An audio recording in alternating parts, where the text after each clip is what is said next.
इसलिए इसमें से नेगेटिव मार्किंग को हटा दिया गया।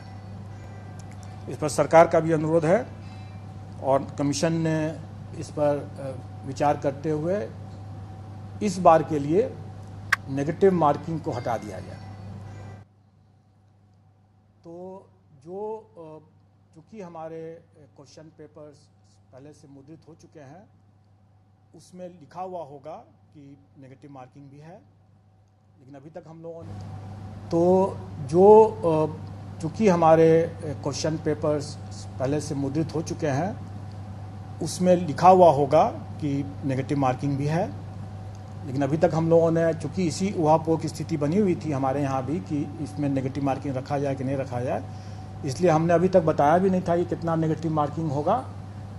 तो हमारे कमीशन ने विचारपूर्वक निर्णय लिया है कि नेगेटिव मार्किंग इस बार की परीक्षा में पूर्वोदाहरण या दृष्टांत नहीं बनने के शर्त पर इसको इस बार के लिए हटाया गया है। तो इस बार नेगेटिव मार्किंग नहीं रहेगा। दूसरा, इस बार हम लोगों ने परीक्षा के लिए कई व्यापक व्यवस्था किया है। कदाचार मुक्त परीक्षा हो सके, इसके लिए हम लोगों ने बहुत व्यापक व्यवस्था किया है, बायोमेट्रिक का भी, कैमरा का भी और ऑब्जर्वर्स का भी। आप सब लोग अवगत हैं कि 1 घंटा पहले परीक्षा कक्ष में प्रवेश बंद हो जाएगा। बहुत बार लोग इसको कंफ्यूज कर जाते हैं। लोग ये बोलते हैं कि 1 घंटा पहले सेंटर में पहुंचना है। नहीं, 1 घंटा पहले अगर आप सेंटर में पहुंचेंगे तो आप प्रवेश नहीं कर पाएंगे। आपको 1 घंटा से अधिक, मतलब कि 2.5 घंटा से लेकर के 1 घंटा पहले तक में आपको प्रवेश मिल सकता है। आपको उसी के हिसाब से वहाँ पहुँच जाना है और 1 घंटा पहले बंद हो जाएगा प्रवेश। और इस बार कैमरा भी लगा रहेगा, गेट पर भी, कक्ष में भी। तो इसलिए इसका कोई उल्लंघन न करे, ये सब कैमरा के नज़र में रहेगा। हम लोगों ने अपनी पुरानी व्यवस्था के हिसाब से अनसील करना, मतलब कि क्वेश्चन पत्र का जो बॉक्स है वो सीधे पहुंचेगा परीक्षा कक्ष में और अभ्यर्थियों के समक्ष खुलेगा। लेकिन स्वाभाविक है कि वो बॉक्स जो होगा वो एक ही कक्ष में पहुंच पाएगा और वहाँ से उसके अंदर से सील पैकेट निकलेगा और फिर वो अलग अलग कक्षों में जाएगा। लेकिन जो पहला कक्ष में बॉक्स पहुंचेगा, सेंटर सुपरिटेंडेंट के चैम्बर में बॉक्स नहीं जाएगा, सीधे परीक्षा कक्ष में जाएगा और सीधे वहीं पर अनसील्ड होगा। और मैं इस बार बता दूं कि सील किस तरह से होगा ताकि अभ्यर्थी भी जाने, और फिर उसके बाद जब परीक्षा समाप्त होने के बाद अभ्यर्थियों के समक्ष लिफाफे में वो सील्ड होगा और वापस फिर उस बक्से में भी सील्ड होगा।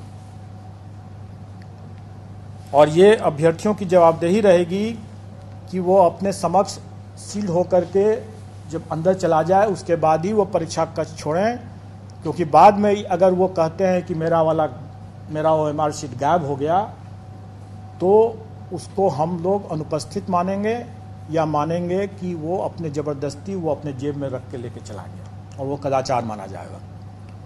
इसलिए उनका ये फ़र्ज़ है कि वो अपने सामने, उनको ये सुविधा दी जा रही है, वो अपने सामने सील करवा लें लिफाफा में।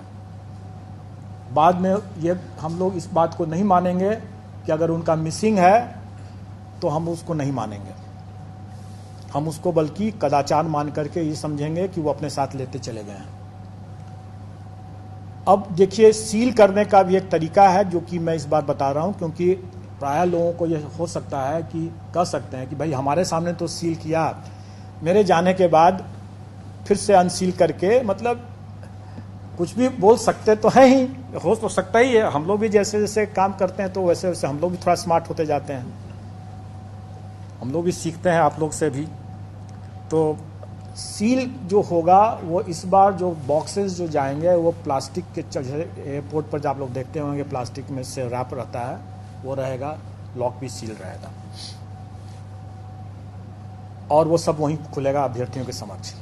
रिटर्न जब होगा, मतलब जो एग्जामिनेशन ख़त्म होने के बाद वो बॉक्स में जब वापस लिफाफा सील होकर चला जाएगा तो बॉक्स के ताला लगाया जाएगा, ताला को भी सील किया जाएगा। और सील करने का इस बार विशेष तरीका है, उसको एक जैकेट पहनाया जाएगा और वो जैकेट हम लोग देंगे।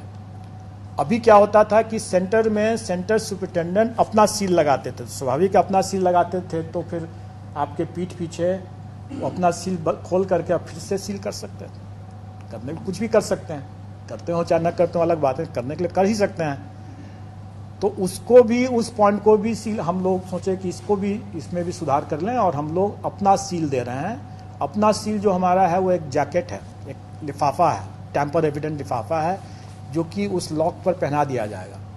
और पहना करके जब उसको सील कर दिया जाएगा तो उसके बाद वो बिना फाड़े वो निकल नहीं सकता है, खुल नहीं सकता है। और चूंकि वो सील हम लोग सीमित संख्या में देंगे, जितने लॉक्स हैं उतने ही देंगे, इसलिए बाद में उसको अनसील करके फिर से सील करने की कोई गुंजाइश नहीं है। कैमरा लगा रहेगा हर एक परीक्षा कक्ष में और कंट्रोल रूम में भी। यह कंट्रोल रूम सेंटर पर भी रहेगा, डिस्ट्रिक्ट में भी रहेगा और यहाँ कमीशन के यहाँ पर बगल वाले कमरे में वहाँ पर भी रहेगा। और उसको हमारे प्रॉक्टर्स उसको चेक करेंगे, पर्याप्त संख्या में प्रॉक्टर्स रहेंगे डिस्ट्रिक्ट लेवल पर भी, यहाँ पर भी। और फिर हम लोग इसका एक और कंट्रोल रूम जो वेंडर बनाएंगे वो अपने दिल्ली में भी रखेंगे इसको, ताकि वहाँ पर भी बड़े पैमाने पर इसकी सभी वीडियो फुटेज को जो देखेंगे और देख करके कहीं पर भी अगर कोई अनटूवर्ड्स अगर हो रहा है, कदाचार हो रहा है, तो उसकी चिन्हित करके तुरंत उसकी सूचना देंगे, उस पर कार्रवाई की जाएगी। हम लोग का यह भी प्रयास है कि जो हमारा कंट्रोल रूम यहाँ का है उसका लाइव वीडियो फुटेज जो है हम लोग स्ट्रीम करने का कोशिश करेंगे, ताकि आप लोग घर बैठे भी आप लोग चाहें तो देख सकते हैं। वैसे मीडिया के लोग यहाँ पर कंट्रोल रूम में आकर के अगर देखना चाहें तो वो उस परीक्षा के दिन भी यहाँ पर आकर के देख सकते हैं कि कंट्रोल रूम में कैसे क्या चीज़ चल रहा है यहाँ पर। और इसी तरह से डिस्ट्रिक्ट लेवल पर भी रहेगा। स्वाभाविक है कि सेंटर में यह सुविधा नहीं दी जाएगी, क्योंकि सेंटर में हम मीडिया कर्मी को प्रवेश की अनुमति नहीं रहेगी।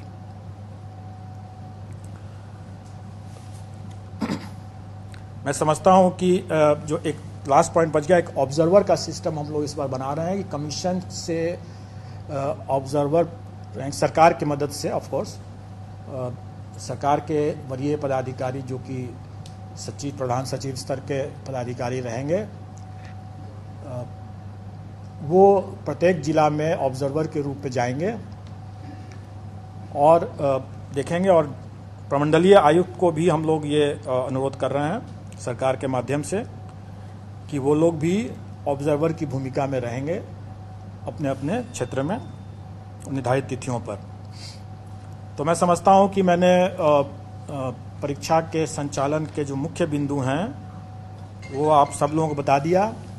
इस बार एक और है कि बायोमेट्रिक का जो मैंने बताया कि विशेष ध्यान रखा जाएगा। तो एडमिट कार्ड की वैलिडिटी, अभ्यर्थियों की वैलिडिटी, इम्पर्सनेशन, इन सबों का बड़ा ख्याल रखा गया है। तो हमारा बायोमेट्रिक का भी, ये एडमिट कार्ड का भी हम QR कोड की स्कैनिंग करेंगे और अपने डेटाबेस से मिलान करेंगे और रियल टाइम में यह मिलान हो जाएगा। दूसरा कि कैंडिडेट्स का फिंगरप्रिंट्स एंड फेशियल रिकॉग्निशन भी लिया जाएगा, ताकि कोई इम्पर्सनेशन का मामला न हो। अगर हमारे डेटाबेस से मिसमैच करेगा तो वो भी हम लोग उसको रियल टाइम में पकड़ सकते हैं। लाइफ, जीवन का अधिकार, ये शिक्षा के अधिकार के पहले से ही हमारे संविधान में जीवन का अधिकार जो है एक मौलिक अधिकार के रूप में पहले से उपलब्ध है। और माननीय सर्वोच्च न्यायालय ने ही अपने पूर्व के बहुत से आदेशों में इसको विस्तारित करके ये भी कहा है कि राइट टू लाइफ जो है वो right to live with dignity को भी उसमें ऐड किया है। और ये अधिकार जो मौलिक अधिकार है जो कि राइट टू एजुकेशन के पहले से है। जैसा आपने अभी देखा कि during the currency of the circular, मतलब जो जब तक एनसीटी का वो सर्कुलर वैलिड था तब तक जो अधिकार मिल गया कैंडिडेट्स को, वो अधिकार सुरक्षित होना चाहिए। तो मेरा ये व्यक्तिगत ओपिनियन है, अभिमत है कि जीवन का अधिकार जो उन्हें मिला कि हम बीएड करके ब्रिज कोर्स के रास्ते से हम अपने इस अधिकार का पालन कर पाएंगे, इसकी पूर्ति कर पाएंगे, अपना आजीविका अर्जित कर पाएंगे। ये अधिकार जो मुझे मिला, ये अधिकार वर्तमान में शायद उसका हनन हो जा रहा है। तो अगर कोई अभ्यर्थी, मैं नहीं जानता हूं कि वो कितना सही है कि नहीं है सही है, लेकिन अगर कोई अभ्यर्थी अगर इन सब बिंदुओं को या अपने विधि परामर्श लेकर के अगर अपना कोई दावा या पुनर्याचिका अगर माननीय सर्वोच्च न्यायालय में दायर करते हैं,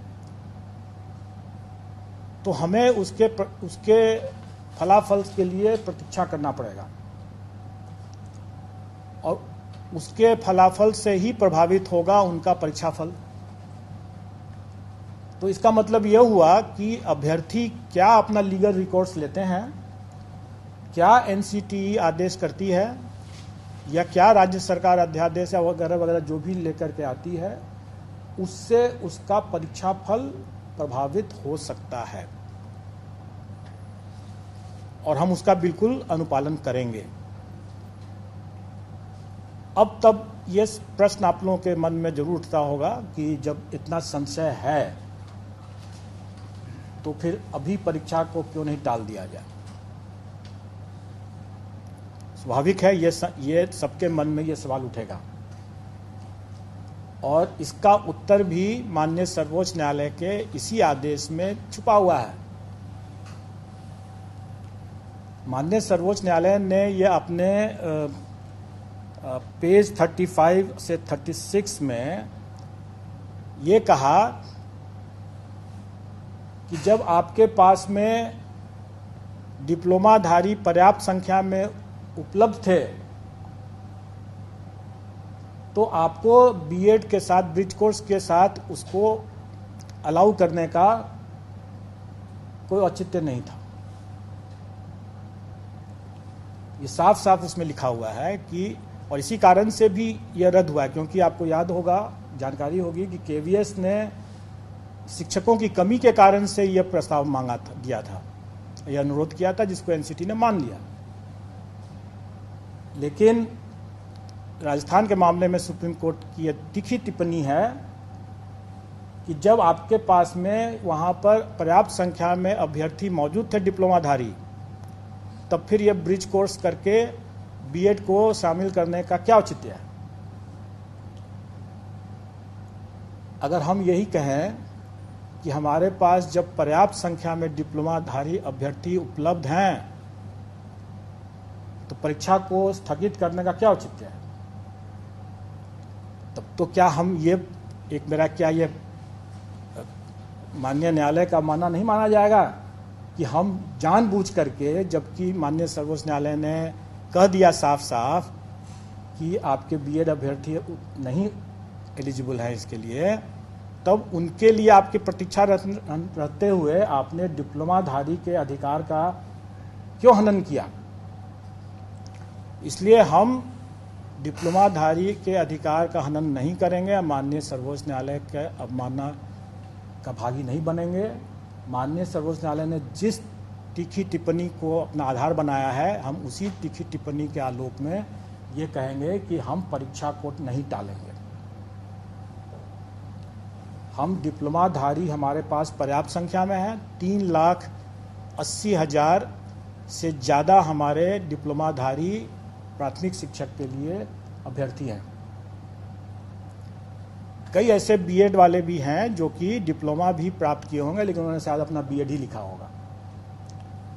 हमारी वैकेंसी से, रिक्ति से 5 गुना ज़्यादा अभ्यर्थी मौजूद हैं। हम कभी भी इसको इग्नोर नहीं कर सकते हैं, इस तथ्य को, खास करके माननीय सर्वोच्च न्यायालय के इस तीखी टिप्पणी के आलोक में, और हम इसको परीक्षा को कोई पोस्टपोन नहीं करेंगे। तो ये तो बहुत स्पष्ट बात हो गई और मैंने बता दिया कि बीएड अभ्यर्थी भी भाग ले सकते हैं क्योंकि ये उनका अधिकार सुरक्षित हो चुका था। लेकिन उनका परीक्षा फल प्रभावित होगा उनके खुद अपने लीगल रिकॉर्ड्स को देखते हुए कि वो क्या पुनर्विचार याचिका दायर करते हैं या नहीं करते हैं, या एनसीटी या राज्य सरकार क्या निर्णय लेती है। और जैसा मैंने अभी बताया कि ये निर्णय कि वो पात्र हैं या नहीं पात्र हैं, ये हम डॉक्यूमेंट वेरिफिकेशन के समय करते हैं। उसके पहले हम मान के चलते हैं कि जो भी उन्होंने दावा किया है वो सही है, और हम उसके हिसाब से अपना मेरिट लिस्ट बनाते हैं। लेकिन रिजल्ट हम, स्वाभाविक है, रिजल्ट हम तभी डिक्लेयर करेंगे जब वो पात्र होंगे। अगर वो पात्र नहीं होंगे तो हम उनका रिजल्ट डिक्लेयर नहीं करेंगे, और वैसी स्थिति में उनका एक चांस व्यतीत नहीं माना जाएगा। क्योंकि एक ये भी संशय था लोगों के मन में कि अगर हम एग्ज़ाम दे देते हैं और मेरा एक चांस बेकार चला जाएगा, आप मेरा रिजल्ट नहीं देंगे। जब हम रिजल्ट ही नहीं देंगे तो हम उनका एक चांस भी नहीं मानेंगे। लेकिन ये तब की स्थिति में है जबकि उनको कोई संशय रहता है, जैसे मुझे भी अभी संशय है कि पात्र हैं कि नहीं है, या क्या वो लीगल रिकॉर्ड्स लेते हैं। लेकिन अगर ये क्लियर अगर हो जाता है और उसके बावजूद जानते बूझते अगर वो अपीयर होते हैं, तब उसको हम उनके चांस को व्यतीत मानेंगे। जैसे कि हम लोगों ने अपीयरिंग कैंडिडेट्स के लिए, जैसे सीटेट अपीयरिंग कैंडिडेट्स के लिए या बीएड अपीयरिंग कैंडिडेट्स के लिए कोई भी परीक्षा में जो हम अनुमति दे रहे हैं, तो भली भांति जानते हैं कि वो अपना एक चांस को एग्जॉस्ट कर रहे हैं, चाहे वो सीटेट क्वालिफाई करते हैं या नहीं करते हैं, वो अपने एक चांस को व्यतीत करते हैं, क्योंकि भली भांति वो जानते बूझते वो अपीयर हो रहे हैं, इसलिए उनका चांस व्यतीत माना जाएगा। लेकिन इस पर्टिकुलर मामले में, बीएड के मामले में, अगर संशय बना रहता है और अगर हम उनका परीक्षा फल नहीं घोषित करते हैं, रोक के रखते हैं, तो उनका चांस भी व्यतीत नहीं माना जाएगा, और उनका 3 चांस, हर परीक्षा के लिए 3 चांस सुरक्षित रहेगा। ये तो अब मैंने जो बता दिया, जो आए दिन लोग तरह तरह के अटकलबाजी लगाते हैं, और एक तरह से जो अभ्यर्थियों के शुभचिंतक हैं वो बेसिकली रक्षा में हत्या कर रहे हैं, क्योंकि जो उनका मन अगर विचलित है तो परीक्षा में कैसे पढ़ेंगे। स्वाभाविक है। आए दिन हम लोगों के पास में यह भी एक अनुरोध आते रहा है कि भाई ये पहली बार ये परीक्षा हो रही है, इसके क्वेश्चन के पैटर्न, इसके स्टैंडर्ड्स, इन सब चीज़ों का कोई पूर्वोदाहरण नहीं उपलब्ध है,